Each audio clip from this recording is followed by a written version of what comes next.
James, Hi. welcome. Yeah. Yeah. Thanks for joining us today. What happened? Okay. It is a not too long of a story, but I have a newborn. Yeah, congratulations. Thank you. I really had very little to do with it. My part was easy, but our baby, I set an alarm for 3:30, and I was a little concerned that it was too early because I'm easily distracted. I'm like a little bit of a cat. Yeah. And the alarm went off at 3:30, and then I was like getting set up, and then my wife was feeding the baby threw up everywhere, and I'm like, so I'm grabbing towels and cleaning her up, and as soon as I'm done doing that, like I'm cleaning, we're all like in a panic, like, do we have enough milk? Is there enough milk? And then I get a FaceTime call from my nephew who I haven't spoken to, who's trying to call my son because it's my older son's 5th birthday in 2 days. And he's like, I sent a gift. Did your gift get there? And then I get a phone call from another niece who's outside trying to drop a gift off for my son. So I'm downstairs with my son, saying at a distance hi to his family. And they're like, oh, we should get going, right? It's like 4:20. And I went, and kind of just collapsed inwardly. And my son's like, I want to go play drums downstairs. And I'm like, no, we're going back inside right now. And I had to run upstairs and try and get back on. So I've been there. I mean, I have the mind of a gnat. I mean, my wife is an amazing multitasker. Like, I think it's a hack thing to say that it's gendered, but it's certainly played out that way in my life. And but I literally have to attach things to my body because I can't. If I don't, I put things where I wake up in the morning, I come down and have coffee. I lay pills that I take every day because I'll forget to take them if they're not in a little jar. Things that I have to do. This morning there was a drill and screws and a little thing to make a little hanger for my son's guitar. Like, I have to leave them there for me to not remember. So it's all it happened. One baby threw up, and Well, you ready to begin? I'm here. I'm here in my sonically attuned environment. Yeah, the audio, the acoustics sound really good in that room. Well, we're all learning. I think something that everyone's going to start learning is that your ear is an amazing weapon tool that helps you dial out ambient sound. By being in an environment, your ear can hear the reflections and then just put them in an ignore me pile. And then you can hear what people are saying. And when you use a microphone or you remove yourself from that environment, your ear cannot do that anymore. So you'll notice people's rooms in a way you've never noticed before. Like, you'll notice the person you're speaking to's environment clanging, and it's very difficult to hear them. Which is why people who do sound for film are so amazing, because it's very difficult to capture someone in a space and give you the impression that you are dialing that space out with your own brain when they're actually doing it for you electronically. Okay, well, I'm going to start the series of questions. And the first one is, what is your most vivid memory from childhood? I mean, childhood's a pretty broad. Where are we looking? Early childhood. However you'd like to answer that question. I have a memory that sticks up. I have like these kind of visceral kind of like visual memories that are really like critical to me, like kind of emotional memories. I have always, since I was little, maybe because I was the last of 4 children, and I was a Catholic surprise, like there's a big gap, and then they're like, oh, shit, they got another kid.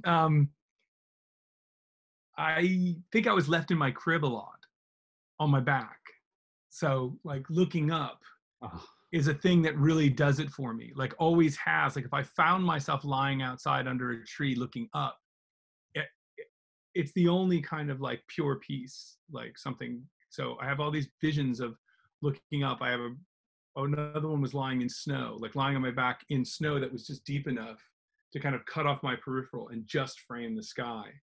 And those are probably like, they're kind of like not memories as much as like an emotional kind of like deep set memories, rather than like, oh, when this happened. As far as like memories of things that happened, I try to go back as early as I can, because I think that's the most interesting, because then you're like, your brain is so different.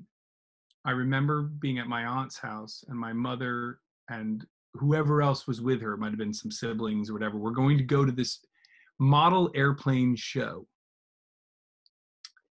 And in the logic of a 4-year-old or whatever age I was, I suddenly decided I didn't want to go. I was like, I don't want to go. And instead of like cajoling me or see me, I'm like, come on, I think you'll enjoy it. You know, there's an airplane. She's like, my mother was just like, if you don't want to go, then you don't have to go. Like, was just sort of like annoyed with me. And I remember her getting in the car. I remember kind of standing on the front steps of my aunt's house, like being like, I'm going with this. I'm sticking with this. And she left, and I went back in the house, and I turned around and I realized what I had wanted was a continuation of what was happening, which was my family around me, my mother there, my siblings there playing. And so I was refusing to go because I wanted the continuation. But of course, in their absence, that continuation was impossible. But I wasn't old enough to kind of like think that through. And so what I wound up with was a bunch of strangers, like my aunt's friends, who were just sitting around as adults, smoking and drinking and talking. And I just hid in a room for like an hour and a half till my family came back. Which is, you know, be careful what you wish for, I guess. So who were some of your early influences when you were coming of age? As a human being, or as a musician, or as an artist? I think as a musician, maybe the intersection of both. I would say first would be like my brother. I have an older brother. He's about 10 years older than me. And because he's a 10-year older than me brother, he was the coolest person in the world. Right. He was not the coolest person in the world, I've come to realize. Totally, he's great. Like, you are. Wasn't particularly cool. He really liked prog rock, and I remember distinctly he had a bunch of records that I like memorized. I wasn't allowed to touch them, but I would when he wasn't there. I would go look at them. And he had David Live, the David Bowie record recorded in Philadelphia from like '74. Yeah. And it was terrifying looking. Yeah. David Bowie was in like his full like cocaine zombies phase, like super gaunt. Yes. Like orange dyed hair. And I remember it just being a really scary cover. And I remember my brother saying, I was probably like 6 or 7, it was like, so it's 1977. When people talk about punk rock, that's the first punk rocker, he said. And I didn't know what punk rock was. I just knew that, okay, this is something for me. And I guess this is the guy. Like, and so that was a big influence on me, I guess. So, I don't know who Rainer is, but are you still there? Yes, I'm still here. Yeah, great. I'm sorry, until I talk, you won't see me. Yeah, everyone should be muted, so I don't know what that was. Is there, maybe this is a related question, maybe not, but is there a song or album that changed your life? Was it that Bowie album, or is there another one? I mean, many. Like, I know that sounds like an empty answer, but it's not like that. It's a really like all list. Time, over and over, songs and albums changed my life in for radically different ways. Let me see. First, probably the first record I ever bought was Fame by Bowie, and Gilbert O'Sullivan, Alone Again Naturally. Oh, wow. On 7-inch. I bought them together. Together. I do think indicates the kind of human being what my life was going to be about. Self-pity and a desire for and fear of my own success. Most 70s male dichotomy. But Fame was really scary because I had the pitch down vocals. Right. And I thought it was really scary. And that was the first thing I heard where I was like, I like how scary this is. Yeah. Another weird influence that was important to me was seeing The Who on TV in their early incarnations, like Wild Keith Moon, and being like, I love this. And then going up to my brother's room and putting the Who record on and saying, I hate this. And the dichotomy between, like, I guess the crazy animal energy of what they were as a live band, Yeah. and then the sort of like thoughtful, studied. I remember just hearing "See Me, Feel Me, Touch Me," and I hated it. I was like, I hate this. There's something about this I hate. There's some posturing in here. Right. There was some sort of like, I loved the animal, the kind of primitive and bodily nature of them as a live band watching it. And I disliked the arch sort of pretentious construction that I felt I heard in the songs. And I think that's been like a key thing for me with every artist, like with everything I listen to. That's been like a really key, like a little narrow band in which I'm happy. Like I still want the artifice or like the pretentiousness for like, you know, but if it's missing the gut, like there's a lot of artists that I remember being like, oh, I like them, but I don't like them, and other people don't know why. And it's just something about the gut that I became very married to very early. It's actually interesting because my next question is, what is the difference for you between the recording process and playing live to an audience? So you're doing this talk in your studio. It's, I mean, it's kind of, it's everything. I mean, it's an enormous difference.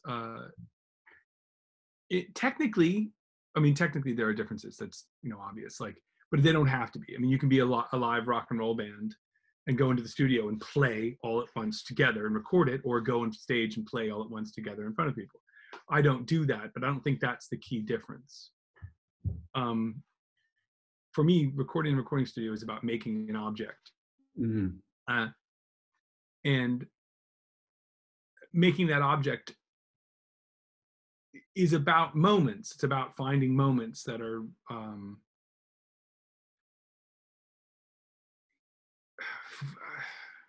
it's about finding moments, but it's like it's a permanence to it, that like I want that moment to be looked at. I want it to be like, one's like having a conversation and one's like writing a novel.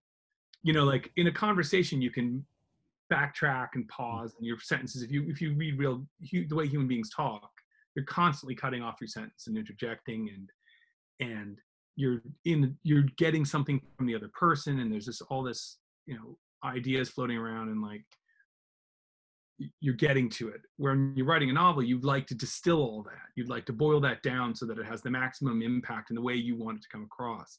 And I think playing live, it has a more conversational nature to it. I don't care if there are mistakes, as long as the point is, as long as I look at your face and you understand me, and we're having an understanding between us, and we're two people having a glass of wine and we're talking and we're, you know, having a good time. That's what matters to me. Whether I contradicted myself from an hour ago, and, you know, as long as we're having this time, I'm happy. I don't feel the need to be like, well, let me present my case in this dialogue. Right. But in a record, I want to present my case. And I think so. Though they're both music and they're both the same music on some level, I'm obsessed with very different things in performance than I am in recording. Do you have a preference, or are they just different? I love and hate both of them.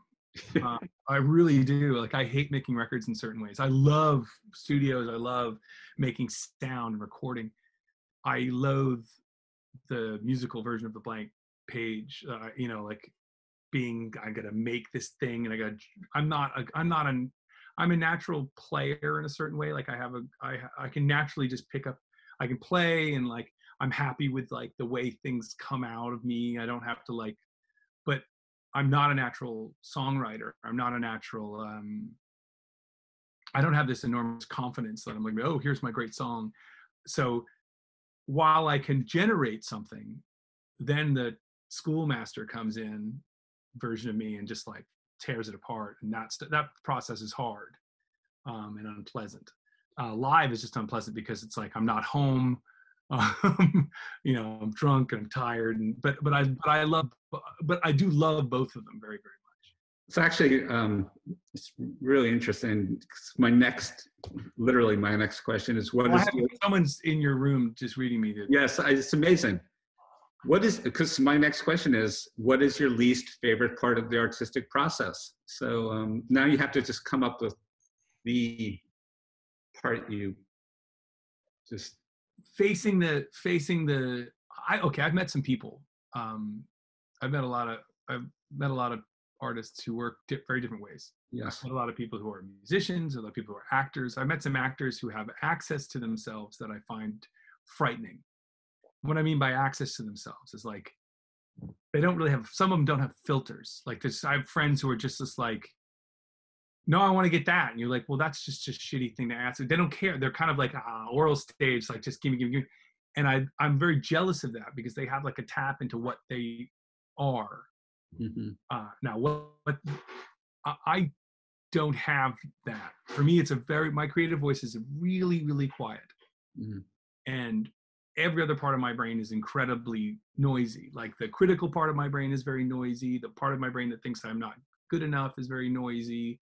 The part of my brain that thinks that I'm doing the same thing I already did is very noisy. So there's like these loud voices. And then there's this little tiny voice that's like, I think. And I have to kind of like, at all times, try and quiet these things. It's literally like trying to do delicate work with your hands when you have panic attacks that make you shake. Right. I'm like, but you really got to do this delicate work or everyone's going to die, but you can't have a panic attack about it. So that's the hardest part for me. It's like I was able to live in that period, that experience of hearing my, for lack of a better word, creative voice, when I lived crazy. And I lived crazy for a while. What I mean by that is like I was single and I, didn't have a place to live really. I just inflated a mattress in my studio or crashed to people's places and was kind of messed up all the time. And that made it very easy to kind of like, because the voices that are the kind of Apollonian structured superego stuff were just wasted. They were off at the bar and the kid was free. But any semblance of normalcy makes that much more of a spelunking expedition. And I like normalcy. I really like being a dad, and I really like, fixing things with screwdrivers and, fixing toilets. Like I just love this stuff. I'm like a real boring person on some levels, and getting that other voice out from that other stuff is painful. Mm-hmm. It's really painful. It feels like it's like being on a date that isn't going anywhere and you don't even like talking to each other. It's just like being like, oh boy, and we got to make this work somehow. I got to make this work with you. Like, I know you don't like me. Like I can feel it. Like there's the anti-pheromones floating around in this room. Do you have a favorite part, the part you like best in the entire process? Finishing, I mean, recording, to me, finishing and looking back and being like, somehow I got through. Yeah. Experimenting, I realize now that I've gotten away from experimenting. I've had this whole global collapse, and mixed with me having a studio under construction, which had to stop. Like I'm almost done. I'm in my studio. I'm almost done with it, and some things had to stop, and you can't get people in to do the last thing. So like, one of the guys I work with is kind of quarantined with me. He lives alone and rides a bike. So like my family and I were just like, he's just part of our bubble. He can eat with us and stay with us and blah, blah, blah. So we kind of like, what are we going to do? What do we do here? Yeah. And one of the things we started doing was like, well, I have these like wish list projects that are really unexciting. Like backing up all of my DATs, my digital audio tapes from the 90s, late 80s. Wow. Into the computer, because the DAT's a really faulty medium and you want to get that information onto something a little more stable. then print them on analog tape. Anything that we want to care about, we'll put on analog tape. I can store that. And just backing up all the stuff. And by doing this, we found all this old music. It's old music that was not really meant to be released. And a lot of it is just experiments with equipment or just experiments with techniques. Wow. And I've kind of hit a maturation level technically. I've hit, like, in my life, I've hit certain like proficiencies where like I've kind of like I recorded really intensely for a long time in the 90s. I learned how to be a recording engineer, a technical person. Yeah. And then I hit a maturation level of that where it wasn't exciting to learn, and like I wasn't learning anymore. Now I was just like really good at it and I could just do it. And then I found this other kind of music, and then I started all over again, and I had to go through this maturation technique of like, how do I use synthesizers? How do I do this stuff? This is not what I did at all. I worked entirely in the acoustic analog realm. And then I hit sort of a maturation with that in some ways where I was very comfortable and I could just do things. And in that maturation process, I stopped experimenting in a raw form. It's sort of like if you do science, if you do like chemistry, or there's just like raw experimentation. There's just fundamental research where you're like, how do molecules work? Not like, how do we make a new fabric that's antimicrobial? Like, not looking for a product, but where you're just literally just looking at molecules and seeing what they do. And I stopped doing fundamental research somewhere along the lines with sound. And hearing my old things that I was doing, I was like, oh, I was really inspired by, and then I was remembering, oh, that's how I got that song, and that's how I got that song. And so it's been really nice to have this kind of moment and to start experimenting again. And that's been a really fun way to go about making music again, is to, instead of going in and being like, okay, I need 10 songs, I'm gonna make an album, and I know how to do this. But instead to go in and be like, well, what equipment do I not really know how to use? Like, let's see what this can do. Let's just make sound, and and I can trust that I know how to, when I find something, to make it into music. And that's like, it's a nice thing to kind of go out trusting my instincts rather than trusting my technique. And that's exciting right now. Do you feel that your work is autobiographical in any sense? I mean, yeah, totally. I don't think, I'm not like Bruce Springsteen, who's like, write stories, That's right. Like, you know what I mean? Like, I don't, that's not where my story, I write fiction if I want to, I'm not that good at that. I've done it a couple of times. There are but I have to be autobiographical on some level. I think that's what and I think I'm trapped in that a little bit because that's what I liked as a kid. Mm-hmm. I loved believing that any lyric, like I loved thinking that Iggy Pop was 5'1" because he sang, I'm only 5'1". and liked it even more when I realized he was taller. I'm like, well, he means metaphorically that he's only 5'1". I liked feeling like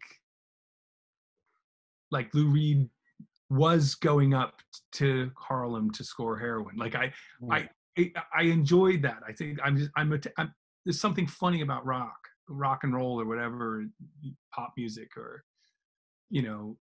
post 1965 popular kid music, is that it's this, there's something stupidly essentialist about it. Like, these are the people, and they sing about the stuff that they know. And something childish in me enjoys that more than like, well, it's just a story, I made this really great, well-constructed story up. I don't care. Like, I don't like your well-constructed story more than I like reading a Bolaño. So like, I want to know, I want you. That's what is interesting to me. So I think making music, I'm forced into an autobiographical mode. Is there a movie or song that makes you cry? There's an infinity of movies and songs that make me cry.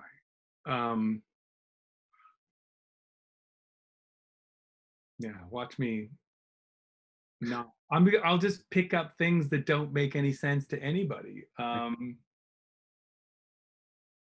There's a song, the label that I founded, that I don't really work for at now, but DFA. Yeah. Got a band called Prinzhorn, and they did a song called "Let Me Go," and it is. When I first heard it, I listened to it like 12 times in a row, and it just made me weep. But that's because I know something. I know something about the person singing. I know something about who I presume the person is singing it to. It's embedded in the record in a way that is really beautiful, and I don't know how it would land on other people. On the opposite end of the spectrum, the Roaches, the sisters, that made Hammond's song. And I've been listening to Hammond's song. We were on tour, and like we were playing it backstage all the time. It was always like somebody's phone plugged into like a shitty speaker in a backstage dressing room, and I love it. I loved it. We played it before we went on in a city. We just play that over the PA before we played. It was like such a weird energy to play out over a play. It's so gentle. But then I got the vinyl, and I got home, and I got a really nice vinyl, and I sat down and put it on, and I just wept. Wow. The part of it was the story.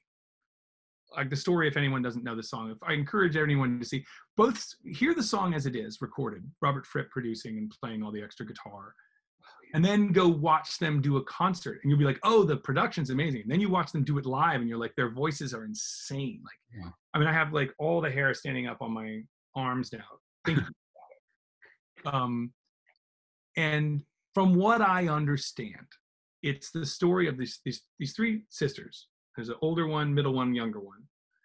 And they were also being used as backup singers. They're amazing singers. They're kind of like Irish American, like they have that kind of reedy, unvibratoed, like almost like Middle Eastern kind of like solid note harmony. We're doing background vocals for Paul Simon record at some point down in Hammond,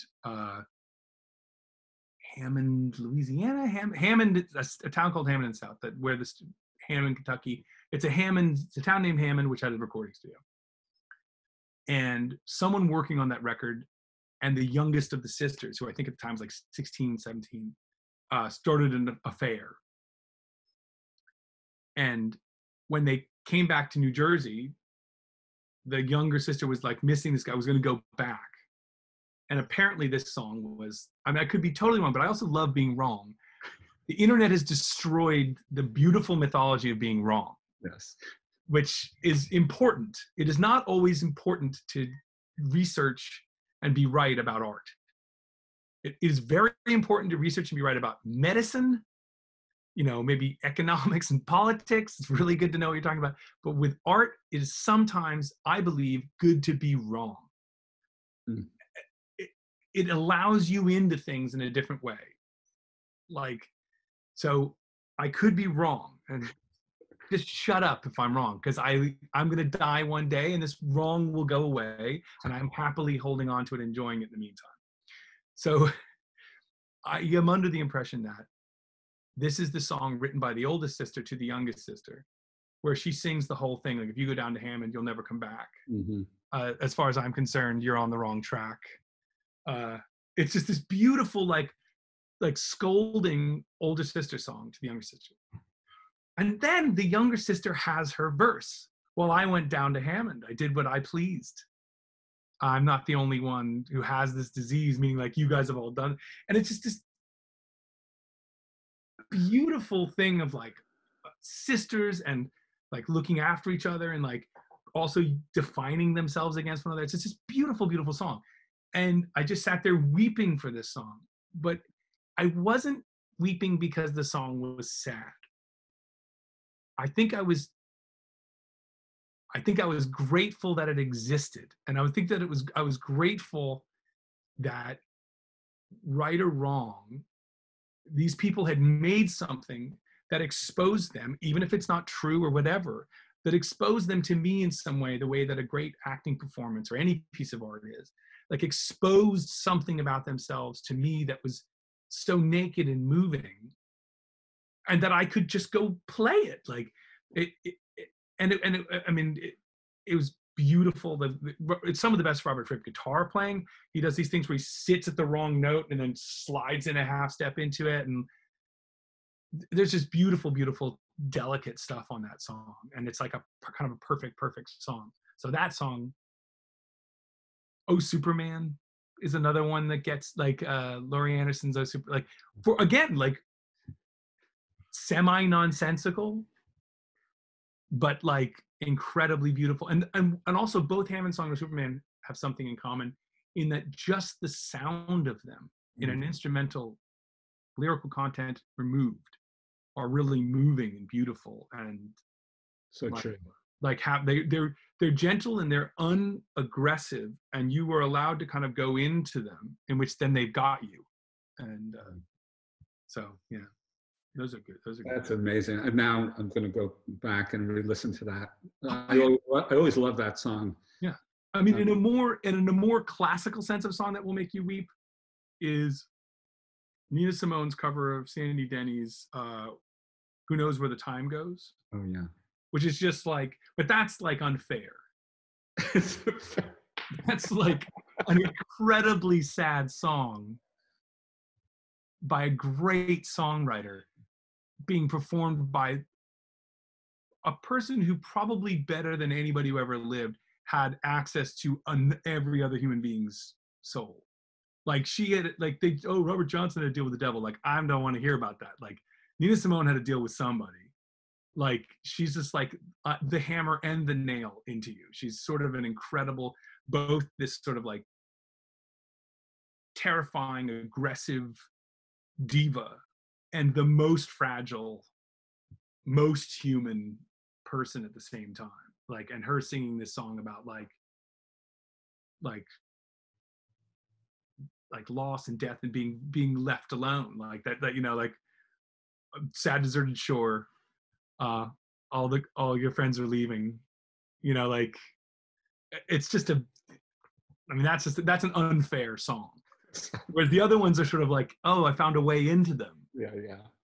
That's just like, oh, when did you cry? It's like, when my whole family died. Like, you know, like of course you cried. It's like that's like a classical piece of art where you're just like, you've lost, you can't beat it. How has success affected your work? Well, now I just pay people to make it for me. I don't know. I mean, any success will affect your work in an unconscious mode for sure, in that you're going to address that success positively or negatively. I don't know if it's possible. You'd have to be like, have like a mental condition, let's say. I don't mean that flippantly. I mean, like, yeah. One would have to have most likely some form of condition wherein they do not care what other people, or do not receive what other people feel. Yeah. I have never had that condition. And there are times I wish it did, every times it would simplify things. But like, so even if you don't care, I just air quoted, even if you don't care, to kill me. Even if you resist it, like watch Kurt Cobain, like having lived a life where nobody cared, and then everybody cares. Yes. And then watching that just explode someone's brain who's trying to engage with that problem in a way that's really, you know, there are many people who are very successful who have wanted to win and have won. And so there is like a kind of alignment in the way that they work. If I had been successful young, I think I would have erred on that side. I may have. I really believed in myself as a teenager, and luckily, I believe for me, the world made it very clear that it did not care. uh, in no uncertain terms. Like the level of not care was a little abusive. I thought, like, uh, so I had to adjust like how I dealt with things. And it allowed me to learn through my 20s that what I wanted from music wasn't success, it was communication. Mm. And sometimes that communication leads to success. Like sometimes you successfully communicate something in a way that resonates with a lot of people. And sometimes that communication leads to rejection because like you clearly, like if you're Genesis Peorage, you are clearly communicating yourself, but you are such an unusual person. Genesis Peorage, if you're a Google person, was the singer and founder of, musician founder of Throbbing Gristle, and then later Psychic TV, and right. kind of incredible, super inspiring human being who lived their life. Uncompromising is an understatement. Like just sort of like committed to what it meant to be that person. But it doesn't mean, and that's really honest communication. And for the people that love that music, it was a perfectly successful communication, but it doesn't translate into like commercial success. And sometimes I think it's critical that you don't communicate that much if you really want commercial success. It's like you want to kind of limit message. That's why they have messaging meetings and companies are like, we got to make the messages too isn't clear enough, guys. We're like, we're not like, we're the salad dressing if you care about yourself, but we're not the salad dressing that you care so much about yourself that you don't want flavor. So we got to thread that needle, guys. So let's get some more ideas. So I do think for me, having had certain successes and enjoying that communication means that when I go back to make more music, I have that, now there's a new voice. Mm-hmm. And with all the other loud voices, that's like, is this going to be good to play live? Are you going to be able to do this live? Because people really like to come see you live. Like that's the thing you do, that like you get to go and actually experience other people listening. Like, are you going to be that guy who just like now goes and rejects everything you've done? Like, I don't like that when artists do that, when they kind of like make you feel like a rube for having liked their last record. Yes. Like idiots like you, like the big song. It's like, you wrote it, jerk. Like, it's not, why am I the jerk here? Like, I just bought your record and liked it. And now you think I'm stupid? How did we get here? So dealing with that, for me, I think the thing that annoys me the most, the thing that's the noisiest in my head, is thinking about how we will perform them. What have you learned through failure? Everything. Freedom, happiness.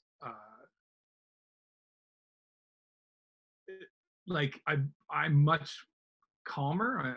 I have much more genuine self-confidence because I've failed. I think I've been able to fail, and that's it's kind of just allowed me to not worry quite so much. Like, what are you going to take from me? Like, what's anybody going to take from me? Like, my adult life, I was completely scuttled for me. Like, I dropped out of college. I failed at being in a band. I was like almost unhireable as a producer, as an engineer. I worked for $75 a night at punk clubs doing sound, and I was happy. I mean, I was not always happy. I was miserable at times, and I was, mad that nobody cared about me and stuff like that. But there's not much to take away. If you didn't have failure, I feel it would be terrifying. I can't, I look at people who were like successful artists when they were 19. Like, look at the Rolling Stones. Like, they've been rock gods since they were like legally driving. Yes. Like, I wouldn't even know what to do with that. Like, I wouldn't understand how that would work. Like, or if you're like just some young kid who's like got like the world on a string, like, what are you if you don't have that world on a string? And And at some point you will think about that. You'll have to face that. And for me, it's like, I know exactly what I am without the world in a string. That's most of my life. This is an aberration. Like this moment, like this period of relative success is not the norm. It hasn't been long enough to, and plus even, and let's be really clear, these years now when you're older are less important. Meaning that like 10 years to me now does not have the emotional impact on the structure of who I am as age 14 to 16. Like those 2 years are like it's like people who are like, well, I was in combat for 11 months. And then this whole like age 40 to 60 doesn't even register in terms of impact compared to combat for 11 months. There's just emotional stuff that you go through it that defines you. And as you get older, those years are less important. Like if you're a 5-year-old, well, a year is a fifth of your life. And you're like, oh my God, a year, it's an inconceivable amount of time. For me, a year is just like, if I don't start it now, it's definitely not gonna be done in a year. Like a year is like the grocery store trip, you know? So failure, I think failures just taught me, weirdly, failures taught me to believe in myself a lot more, because I'm just like, and I don't believe myself like I'm awesome, but just believe myself, just like do what I want to do. Because it's like, who cares? Like, I mean, there's nothing to, and also to recognize also the gift of feeling lucky, which I don't think everyone gets that gift. Yeah. Like it's sometimes hard to recognize, just to be like, oh, like this is just like, I mean, I think a lot about the way I operate my life and my business, for lack of a better word, my musical career. And I don't really do a lot of social media, and I don't really do a lot of these things. And I see a lot of people who don't do that stuff, like poo-pooing it and getting very like holier than thou. And I'm like, no, I don't do that because I don't have to. And that's a gift. Like that's like, I'm given a pass. I was given a pass somewhere along the line. Someone said like, oh, he doesn't do that stuff, and we'll still go see the concert. And I that's just a gift. Like that's, if I was young and starting, I don't know what I would do. Like someone asked me what to do. I'm like, I don't know. Don't do what I did. It seemed like a bad idea. It was all a bad idea. But it somehow worked out. I don't know. Do whatever bad idea you have, and writ as large as possible. That goes into my. Of course it does, right? Yes. This is my. This is the final question, and maybe the most pressing one. Okay. And that would be, what advice would you give the students in this moment of peril?